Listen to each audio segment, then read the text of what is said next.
Hello and good morning everybody. मैं वैशाली को आपका स्वागत करती हूँ हमारे चैनल पर। आप देख रहे हैं खबरें फटाफट। तो चलिए आपकी सुबह की शुरुआत करते हैं दिन भर की सारी गर्मा गर्म खबरों के साथ।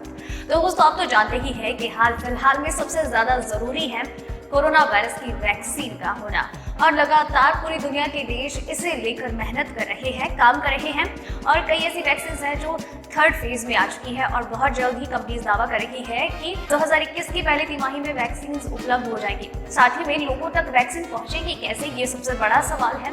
तो साथ ही में प्रधानमंत्री नरेंद्र मोदी इस मौके पर कई बड़े ऐलान कर रहे हैं, कई बड़े फैसले भी ले रहे हैं। तो साथ ही साथ देश की सुरक्षा बहुत ही बड़ा अहम मुद्दा है, और साथ ही में ये है त्योहारी सीजन, और इस त्योहारी सीजन में देश की जनता के लिए भी कई बड़े फैसले हो रहे हैं, कई ऑफर्स भी आ रहे हैं जो कि आपको जानना बहुत जरूरी है, और उसके लिए आपको वीडियो एंड तक देखना होगा। तो चलिए एक नजर डालते हैं सुर्खियों की ओर। सरकार किसी भी वक्त कर सकती है राहत पैकेज का ऐलान, आएगी 8,000 करोड़ रुपए की खास योजना। अब चीन को छोड़ भारत में आ रही है बड़ी बड़ी कंपनियां, चीन हुआ जल के राख। कोरोना वैक्सीन पर आई खुशखबरी, फरवरी में देश को मिल सकता है टीका। बड़ी खबर, दिवाली और छठ पूजा पर है घर जाने का प्लान, तो जान लीजिए रेल टिकट रिजर्वेशन का नया नियम। 60 लाख पेंशन धारक के लिए खुशखबरी, दिवाली से पहले सरकार दे सकती है दोगुनी पेंशन का तोहफा। आईसीआई और एक्सिस बैंक ग्राहकों को झटका, अब कैश जमा करने और निकालने पर लगेगा चार्ज। अब आप व्हाट्सएप से कर सकेंगे पैसे ट्रांसफर, एनपीसीआई ने दी इजाजत।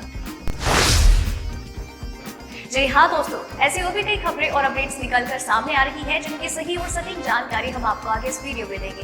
बस आप वीडियो के साथ एंड तक बने रहिएगा।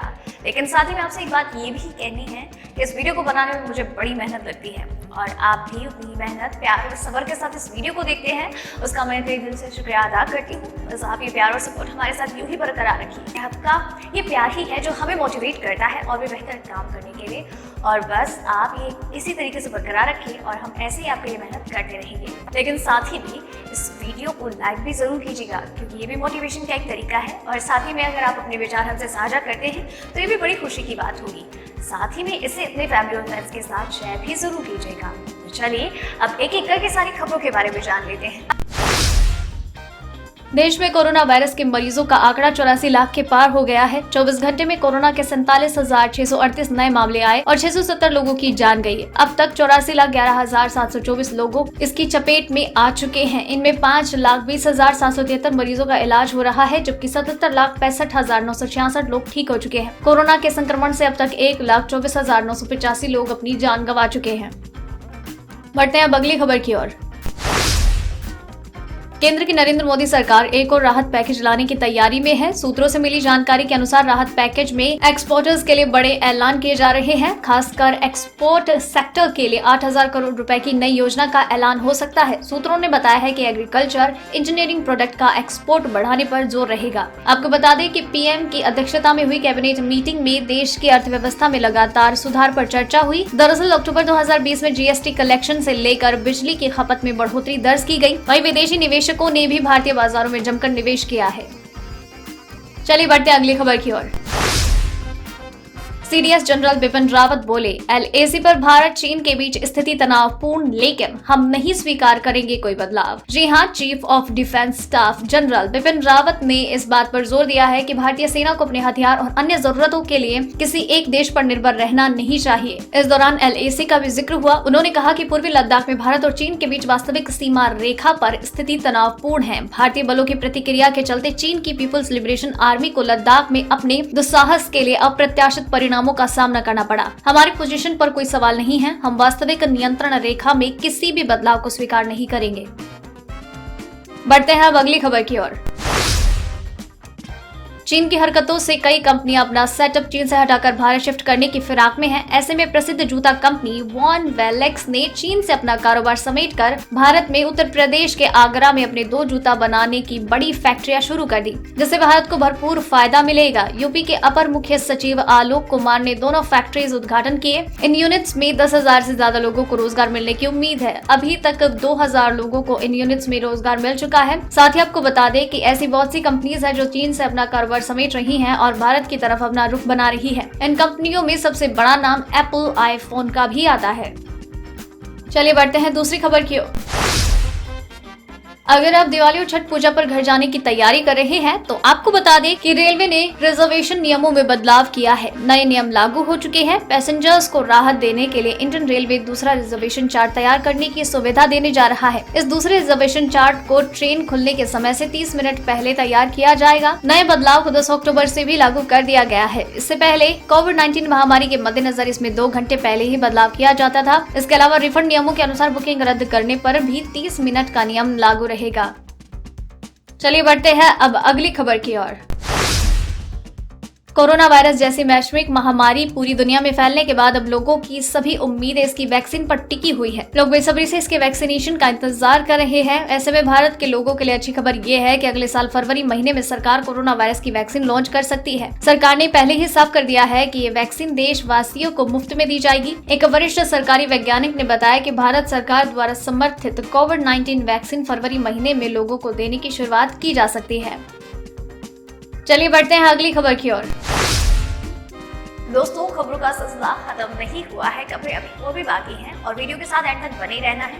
साथ ही में आपसे बात ये कहनी है कि अगर आप चाहते हैं कि आप तक खबरें लगातार आती रहे तो अभी चैनल को सब्सक्राइब कर लीजिए, बेल आइकन को दबा दीजिए ताकि आप तक खबरों का नोटिफिकेशन आता रहे लगातार। तो चलिए बढ़ते हैं अगली खबर की ओर। पेट्रोल डीजल के दाम में लंबे समय से ब्रेक लगा हुआ है। तेल कंपनियों ने लगातार 32वें दिन से पेट्रोल डीजल के दाम में कोई बदलाव नहीं किया। दिल्ली में आज पेट्रोल 81.06 रुपए और डीजल 70.46 रुपए से बिक रहा है। मुंबई में पेट्रोल 87.74 और डीजल 76.86। कोलकाता में पेट्रोल 82.59 और डीजल 73.99। चेन्नई में पेट्रोल 84.14 और डीजल 75.95 रुपए प्रति लीटर है। बढ़ते हैं अब अगली खबर की ओर।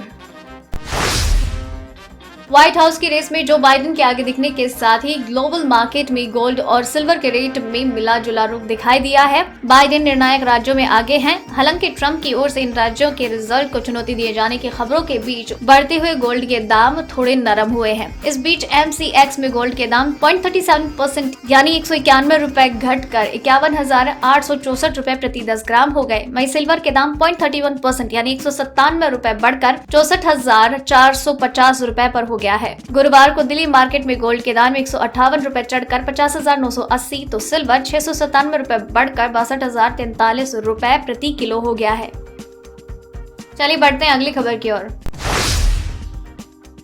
प्राइवेट सेक्टर के 2 बड़े बैंकों ने नकद जमा और निकासी पर चार्ज लगाने का ऐलान किया। हालांकि ये चार्ज नॉन बैंकिंग घंटे और छुट्टी वाले दिन मशीन के जमा करने और निकालने पर लगेगा। ICICI बैंक छुट्टी के दिन और वर्किंग डेज में शाम 6 बजे से सुबह 8 बजे तक कैश मशीन का इस्तेमाल करने पर ग्राहकों से सुविधा शुल्क के रूप में 50 रुपए लेगा। बैंक ने साफ कर दिया है कि ये चार्ज सिर्फ मशीनों पर है, इसका अकाउंट से कोई लेना देना नहीं। एक्सिस बैंक ने भी ये चार्ज लगाने का ऐलान किया है। बैंकिंग समय से अलग और बैंकों की छुट्टियों के दिन कैश डिपॉजिट करने पर 50 रुपए का चार्ज होगा। सुविधा शुल्क के तौर पर 50 रुपए हर ट्रांजैक्शन पर वसूले जाएंगे। बढ़ते हैं अब अगली खबर की ओर। EPFO के दायरे में आने वाली संगठित क्षेत्र की कंपनियों को अपने कर्मचारियों को EPF का लाभ उपलब्ध कराना होता है। EPF में एम्प्लॉयर और एम्प्लॉयड दोनों की ओर से योगदान कर्मचारी की बेसिक सैलरी प्लस DA का 12% है। कुछ रिपोर्ट्स के अनुसार EPFO से पेंशन धारकों को दिवाली पर बढ़ी हुई पेंशन का तोहफा मिल सकता है। सूत्रों के अनुसार वित्त मंत्रालय श्रम मंत्रालय के मिनिमम पेंशन से बढ़ाने के प्रस्ताव पर सहमत हो गया है। श्रम मंत्रालय ने प्रस्ताव पर सहमति के चलते मिनिमम पेंशन दोगुना करने की घोषणा जल्द हो सकती है। सूत्रों के अनुसार मिनिमम पेंशन 1000 रुपए से बढ़कर 2000 रुपए हो सकती है। इस पर सेंट्रल बोर्ड ऑफ ट्रस्टीज से 2019 में मंजूरी मिली थी। चलिए बढ़ते हैं अगली खबर की ओर।